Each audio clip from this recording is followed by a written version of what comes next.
Bom dia, amados irmãos, a paz do Senhor Jesus Cristo a todos aqueles que ouvem essa palavra, que a graça do Senhor te alcance nesse dia, te dê proteção e guie você pelos caminhos da vida.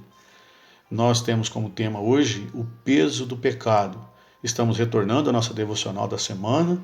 Eu sou o pastor José Cláudio Adão, da Igreja Adventista da Promessa do Campo de Varginha, sul de Minas Gerais.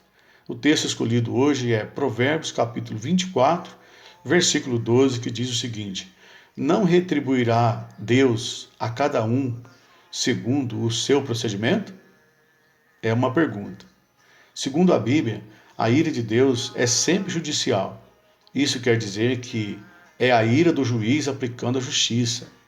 A ira de Deus é cada um recebendo precisamente o que merece. Citando Jonathan Edwards, no sermão Pecadores nas mãos de um Deus irado, Deus, o nosso juiz, cuidará para que ninguém sofra nada além do que a estrita justiça requer.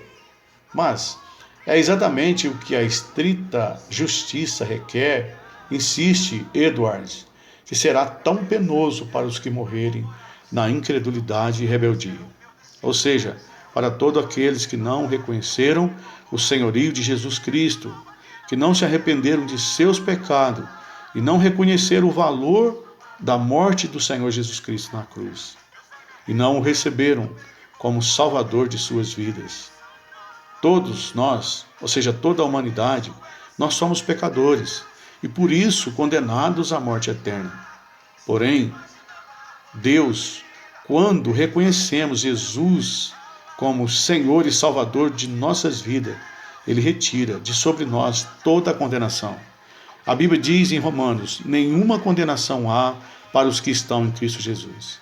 E Jesus diz assim: e todos aqueles quanto o Pai me enviar, de maneira nenhuma eu lançarei fora.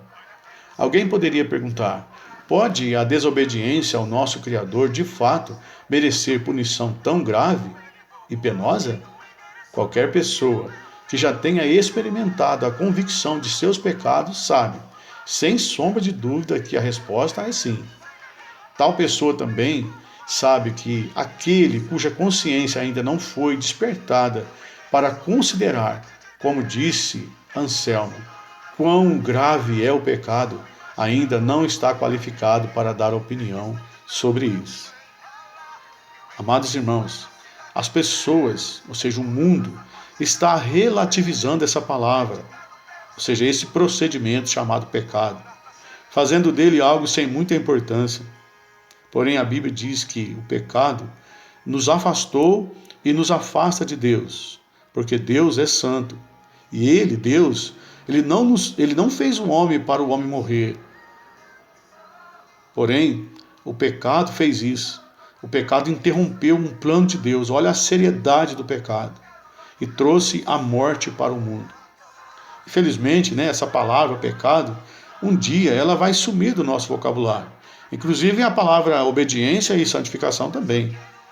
Porém, a Bíblia diz que o nosso Deus, Ele é o mesmo Deus, ontem, hoje e o será para sempre.